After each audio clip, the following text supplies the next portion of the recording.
My dear young friends, Director General ILO, my very old friend Guy Ryder, ministers on the dais, sisters and brothers. I think that no auditorium of any hotel, no city or no country in the world have had witnessed such a tremendous, unprecedented energy and resolve to solve the problem of child labor, which we see now. Thanks, Brazil, for this historic event. For last 3 days,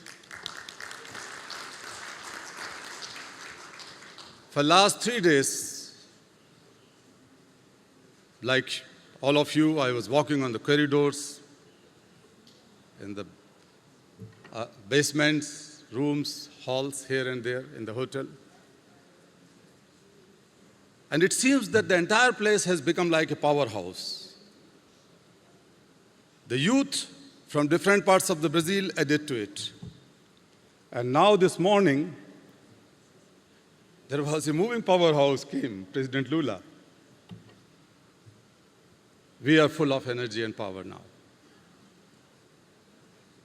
We may have different opinions, different approaches, but one thing was very common, and that is optimism. That's hope. That's determination to defeat child labor. And that is most important. I'm not going to tell anything because we have spoken a lot and listened a lot on child labor, different problems and solutions. We have a paper now, the declaration.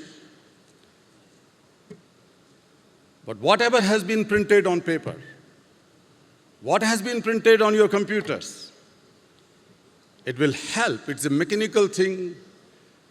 It's a tool which will help in bringing change through the systems and governances. But whatever imprint we have got in our hearts and minds, that is something which is more spiritual, more divine, and we are going to take it forever. And that is most powerful. I warned in the first day that we have to counter with 6 emergencies.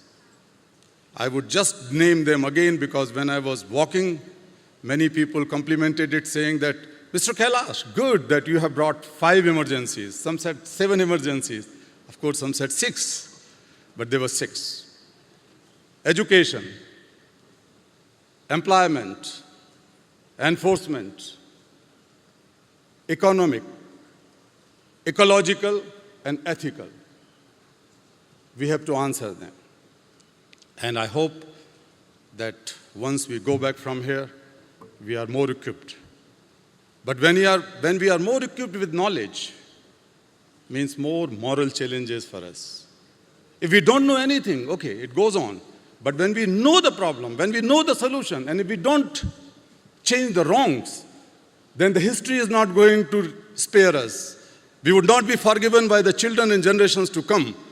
If we come here all the way from different parts of the world, and we know more, this knowledge has to be translated into action which leads to an end of child labor in our lifetime. All forms of child labor, not only worst forms. Friends, we have to think beyond the boxes. We have to be more bold. This problem could not be solved by a traditional or conventional wisdom, so we have to be innovative. We cannot do it business as usual, so we have to find new ways. I'm not going to propose any new ways now. This is not the time. There are many things which we have to do on our own. But President Lula was talking this morning about zero tolerance or zero hunger. When we go back from here, we must resolve that zero tolerance for child labor. Zero tolerance for child labor. There is no place where the children are sold and bought like animals in a civilized society, or even in lesser prices than the animals. There is no place when the young children are losing their tender organs of the bodies, like President Lula has lost one of his fingers. There is no place where the young girls crying inside the homes as domestic labor or at prostitute houses. We cannot call ourselves civilized and cultures. If we fail our children now, we fail our present and future. We fail our religions and cultures. We fail our laws and constitutions. We fail humanity.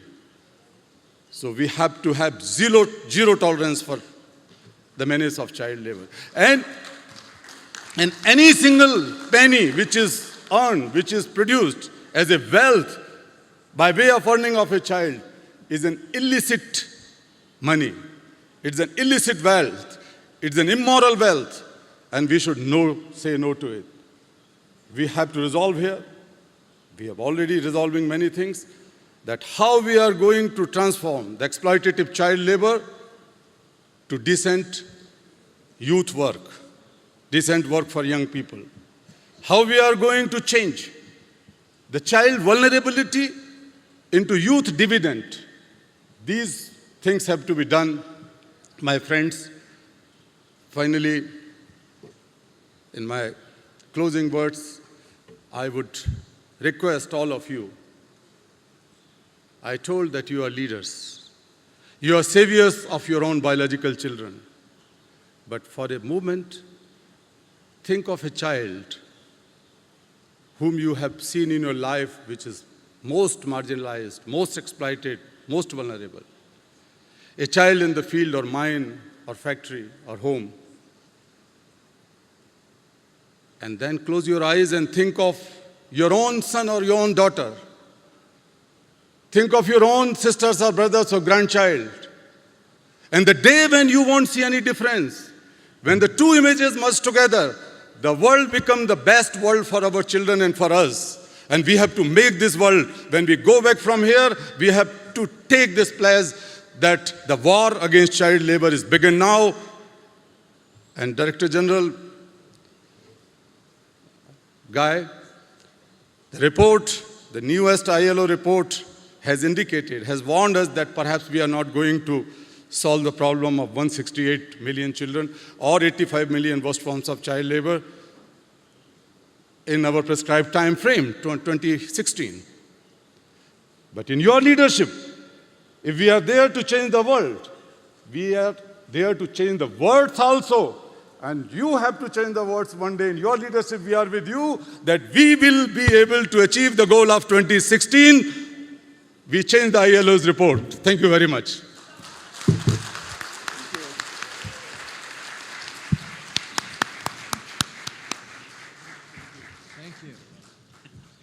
Eu agradeço ao senhor Kailash Satyarthi, representante da sociedade civil,